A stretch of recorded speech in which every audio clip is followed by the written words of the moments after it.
গত 3 তারিখে বিজেপির রাজ্য সভাপতি নির্বাচন হয়েছে, সেখানে শ্রমিক ভট্টাচার্য নমিনেশন ফাইল করে তিনি রাজ্য সভাপতি এসছে। সেই যেটা হয়েছে কলকাতা সায়েন্স সিটি অডিটোরিয়ামে, সেই দিনকে কাকতালীয়ভাবে বিজেপি প্রাক্তন এমপি প্রাক্তন বিধায়ক দিলীপ ঘোষ আপনার অফিসে, কি কারণে? দেখুন, উনি আসার অনেক রকম কারণ থাকতে পারে। প্রথম কথা তো হচ্ছে কিছু কিছু জায়গায় হচ্ছে আমি চিঠি দিয়েছিলাম যে আমার ওপর, আমাদের কমিটির ওপর, যে আমার যে 1,55,56,00,000 ছেলে মেয়ে আমার হচ্ছে কমিটির মেম্বার, অ্যাক্টিভ মেম্বার সারা পশ্চিমবঙ্গে, ঝাড়খণ্ডে প্রায় 26 লাখ।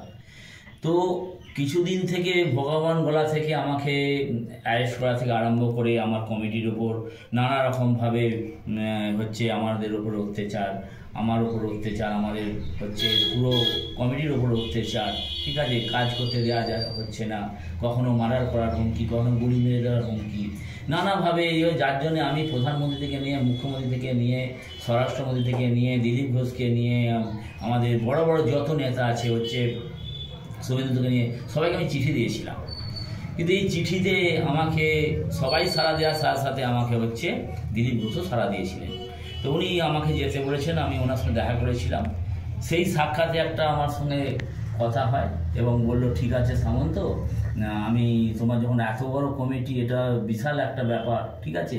তো আমি সেই সময় আমিই বলেছিলাম যে এরকম কমিটি গঠন করতে গিয়ে প্রায় 14 বছর লেগে গেছে আমাদের, এবং আমরা হচ্ছে কোনোদিনই কারোর সাথে এই কমিটি গঠন করতে গিয়ে 4 আনা পয়সা আমরা কারোর সাথে নিইনি।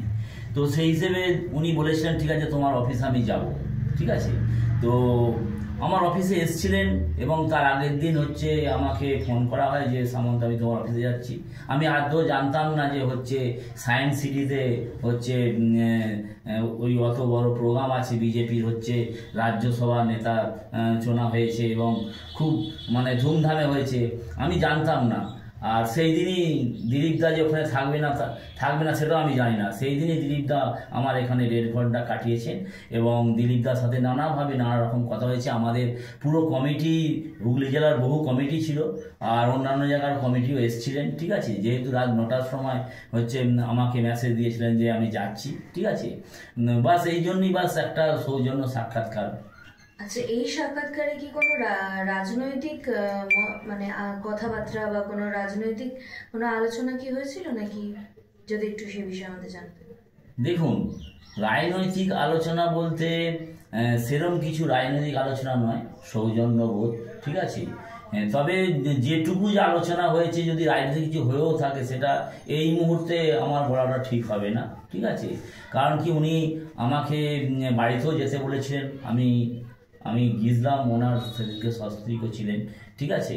তো ঘটনা হচ্ছে কি, আমার মেন ব্যাপার হচ্ছে কি, আমার দেশের যে ছেলেমেয়েরা, যে আমি মানে স্বাবলম্বী করার জন্যে বাড়িতে বসে 8 থেকে 10 হাজার টাকা রোজগার, যে বিশাল একটা 14 বছর ধরে যুদ্ধ করে যে আমি বিশাল একটা সুন্দর জায়গা তৈরি করেছি আমার দেশের জন্যে, দেশের প্রতি এবং দেশের ইয়ং জেনারেশনের প্রতি, সেই থেকে আমি কোনোদিনই হটতে চাই না। কোনোদিন রাজনীতির এতে আসেওনি আর কোনোদিন রাজনীতির হচ্ছে ঝান্ডাও ধরিনি, ঠিক আছে।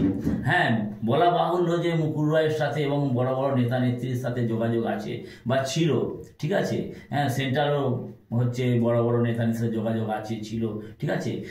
এই যে আমার যে হচ্ছে এই মানে সংস্থাকে উদ্বোধন করে গেছেন ক্ষুদ্র শিল্পকে চিফ জাস্টিস এমন রাজ্যপাল, উনি জাথা মাথা মানুষ নয়, ঠিক আছে। তো এই সময় আমার ওপর বিশাল একটা অত্যাচার, এবং আমি এই সময় চারদিকে যাদেরকে কাজ দিয়ে দিচ্ছি এবং যেখানে কাজ পাঠাতে যাচ্ছি, আমার গাড়ি লোডিং হচ্ছে না এবং নানাভাবে আমাকে বিস্মিত করা হচ্ছে, ঠিক আছে।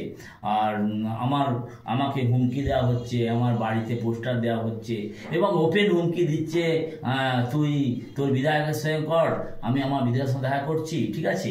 তো আমরা আজকে ওনার অফিসে গিয়ে মেরে ওনাকে ফাটিয়ে দেবো, ঠিক আছে। হ্যাঁ, এবং হচ্ছে ওনার ওপর নানাভাবে মানে অত্যাচার আর কি, ঠিক আছে। তো আপনাদের বাড়িতে রাতের অন্ধকারে একটা পোস্টার পড়েছে, আপনাকে নাকি মেরে ফেলার হুমকি দেওয়া হয়েছে পোস্টারে, এটা নিয়ে কি বলবেন? দেখুন, ব্যাপার হচ্ছে কি, আমি কোনো দিনই হচ্ছে এত বড় বড় ঘটনা ঘটেছে, কারা ঘটাচ্ছে জানি, আমি কোনো রকমভাবে কারো ওপর ভগবান বলে অ্যারেস্ট হয়েছি। আমাকে বলা হয়েছিল হচ্ছে আয়ের বিরুদ্ধে আমাদেরকে বলা হয়েছিল ইয়ে করতে, মানে কেস করতে, আমি করিনি। আমাদেরকে বলা হয়েছিল যে যারা এটা করেছে আমরা জানতাম, তাদের বিরুদ্ধে কেস করতে, আমি করিনি। ঠিক আছে, কারণ আমি দেখেছি যে আমি এসব করতে গেলে আমি দেশের হয়ে কাজ করতে পারবো না। আমাকে মেরে দেওয়ার ইয়ে হয়েছে, সেটার জন্য আমরা একটু করেছি কেস, কারণ এটা অনেক বড় ব্যাপার। এবং যে পোস্টার মেরে গেছে যে হচ্ছে বাবলু সামন্ত যদি হিস্সা না দাও, ঠিক আছে, তাহলে কিন্তু আমি হচ্ছে মানে গুলি করে উড়িয়ে দেবো, ঠিক আছে আমরা, ঠিক আছে। তো আজকের তারিখে আমি দেখতে পাচ্ছি দিলীপ ঘোষ আসার পর থেকে আমার কাছে অনেক দুষ্কৃতি, অনেকভাবে নানাভাবে ফোন আসছে, নানাভাবে হচ্ছে মানে আমাকে ব্যতিব্যস্ত করছে, ঠিক আছে, হ্যাঁ, নানাভাবে ব্যতিব্যস্ত করা হচ্ছে, ঠিক আছে। আমাকে চিন্তা ভাবনা করতে হচ্ছে যে আমি কিভাবে আগে ইয়ে করব, ঠিক আছে। তো সেই হিসেবে আর কি আমি কেস তো করিনি, কিন্তু আমি একটা চিন্তা ভাবনা নিয়ে। পুলিশকে জানিয়েছেন ব্যাপারটা? না, পুলিশকে জানায়নি, এই কারণেই জানায়নি, আমার কমিটি বসেছিলাম, কমিটি বললো এসব ব্যাপার নিয়ে আমরা এখন ভাববো না, আমাদেরকে এখন দেশের প্রতি যে আমরা কাজকর্ম করছি সেটাকে কাজ করব, ঠিক আছে, কাজ করে যেটা করে ফেলেছি এবং যেটা করতে চলেছি, হ্যাঁ, তারপর দেখা যাবে। আমি ইমিডিয়েটলি হয়তো কালকে কিংবা পরশুর মধ্যে, আমি কালকে তো মুখ্যমন্ত্রীর সাথে যা করে দেখা করবোই, নাস্তা করবো আমি, ঠিক আছে, কারণ আমাকে কাজ করতে হবে, ঠিক আছে। আর পরশু দিন পর্যন্ত প্রধানমন্ত্রীর সাথে দেখা করছি 100%, এবং হচ্ছে মোটামুটি একটা কথা এগিয়ে গেছে, এবং স্বরাষ্ট্রমন্ত্রীর সাথে দেখা করবই করব, এটা 100। আগেও আমি হচ্ছে অনেকবারই গেছি সেখানে, ঠিক আছে, কথাবার্তা হয়েছে, ঠিক আছে। তো এই নিয়ে বেশি আমি মানে বলতে চাই না, যে আমাকে বাস কাজ করতে হবে দেশের প্রতি, যে মানুষকে কোনো আশা নয়, প্রতিশ্রুতি নয়, সত্যি করে দেখানো হয়েছে, এবং সেই কাজ শুরু হয়েছে। বাড়িতে বসে 8 থেকে 10 হাজার টাকা রোজগার, এবং নানা রকমভাবে দেশের পাশে দাঁড়িয়ে আমরা যে কাজ করছি এটা চালিয়ে যাব, আর করে ফেলেছি। রাজনীতিতে আপনি আসতে চলেছেন কি না? এটা বলা বাহুল্য যে এখনো পর্যন্ত রাজনীতির কোনো মানে আমি হয়তো দিলীপ ঘোষ এসেছিলেন, রাজনীতির আমি এখনো পর্যন্ত এরকম চিন্তা ভাবনা করিনি। তবে যদি কোনোদিন চিন্তা ভাবনা করি, ঠিক আছে, তাহলে আমার কমিটি আছে, কমিটি বসাতে হবে আমাকে, ঠিক আছে। এ নিয়ে আমরা আলোচনা বহুবার করেছি, ঠিক আছে, কমিটি হয়তো রাজি আছে, কিন্তু অনেক রকম পদক্ষেপ আছে, যে পদক্ষেপগুলোর নিতে একটু টাইম লাগে, ঠিক আছে। আর হয়তো কিছু পদক্ষেপ আমরা নিয়েওছি, ঠিক আছে।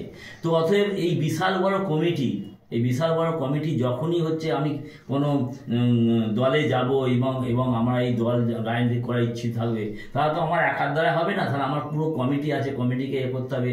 সারা পশ্চিমবঙ্গের যারা আছে আমার যে ছেলে মেয়ে, তাদেরকে এক কথাই শেষ, আমি যদি বলি যে এটা করতে হবে, তো করতে হবে, ঠিক আছে, কারণ তাদেরকে ভালোবাসা দিয়েছি, তারা আমাকে ভালোবাসা দিয়েছে, ঠিক আছে।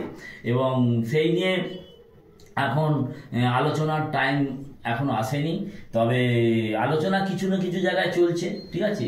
দিলীপ বাবু এসে গেলেই বলে যে আমি রাজনীতিতে নেমেছি, যাদের অনেকের ধারণা, অনেক জায়গা থেকে ফোন আসছে, অনেক মিডিয়ার ফোন আসছে, ঠিক আছে, যে কি ব্যাপার, এত প্রথম সারির নেতা দিলীপ বাবু আপনার অফিসে আজকে যেখানে হচ্ছে সায়েন্স সিটিতে হচ্ছে এত বড় মানে প্রোগ্রাম হচ্ছে, আর সেই সময়টাই আপনার এখানে প্রায় 1-1.5 ঘন্টা দিলীপ বাবু কাটিয়ে গেলেন। এই নিয়ে বহুত ফোন আসছে, যার জন্য আমি সারাদিন আজ ফোন বন্ধ রেখেছি, হয়তো কালকেও একবেলা ফোন বন্ধ থাকবে আমার, ঠিক আছে, কারণ যতক্ষণ না এস্তা করছি।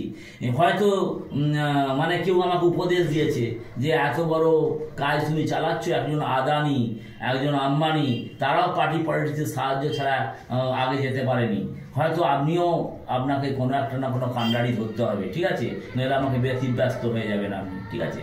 অতএব আমি চাই দেশের প্রতি ছোটবেলা থেকে যেটা করে এসেছি ওটা আমি চালিয়ে যেতে চাই। তো আমি অবশ্যই একদম 100% মনে ঠান নিয়েছি, যা হয়ে যাবে। আমি কালকে মুখ্যমন্ত্রীর সাথে, এবং হচ্ছে কারণ কি আমি কাজ করতে পারছি না, আমি আগে আগাতে পারছি না, আমাকে পদে পদে বাধা দেওয়া হচ্ছে, ঠিক আছে। আমি কাউ কিছু বলতেও পারছি না, ঠিক আছে।